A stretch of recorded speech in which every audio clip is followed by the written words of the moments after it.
আজকে এক অর্বাচীন ছেলে এখানে এসে বলে যে উন্নয়ন নাই। উন্নয়ন কি জিনিস সে চিনে মানুষের পকেট থেকে মিথ্যা ভ্রান্ত ইয়ে দিয়ে টাকা পয়সা নেওয়ার নাম উন্নয়ন। তার মানে তিনি বলতে চাইলেন যে ব্যারিস্টার সুমনকে যে মানুষের পকেট থেকে টাকা নিয়ে কিছু করা এটা কি উন্নয়ন? তার মানে তিনি ব্যারিস্টার সুমনকে ইঙ্গিত করে বললেন যে আপনি মানুষের পকেট থেকে টাকা নেন, আপনি চোর।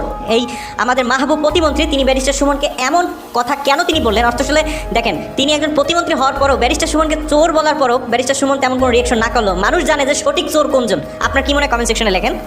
হ্যাঁ, ইতিমধ্যে তার যে রেকর্ড আছে অনেক রেকর্ড, এগুলো যদি বাজানো হয় সে আইসা মানুষের সামনে দাঁড়াইতে পারবে না এখানে। তার মানে মনে হচ্ছে যে ব্যারিস্টার সুমন এনার বউ নিয়ে ভাগে গেছে। এছাড়া তো আর কোনো খারাপ রেকর্ড নাই। মানে একটা মানুষের সামনে মুখ দেখাতে পারবে না, আর কি করলে দেখাতে পারবে না। মনে হচ্ছে এনার বউকে নিয়ে ব্যারিস্টার সুমন ভাগে গেছে, এরকম কোনো অপকর্ম করছে, কিন্তু সেটা তিনি স্পষ্ট করবেন না। লুটের টাকা লুট করে ব্যারিস্টার সুমন, লুট করে, দুর্নীতির টাকা, দুর্নীতি করে। এই টাকা দিয়ে লড়াচড়া করলে পোস্টার ছাপাই লেলে এই এমপি হওয়া যাবে না। আচ্ছা, একটা চোর যদি একজন ভালো মানুষকে চোর বলেন, তখন ওই চোর শব্দটা যেই মানুষকে বা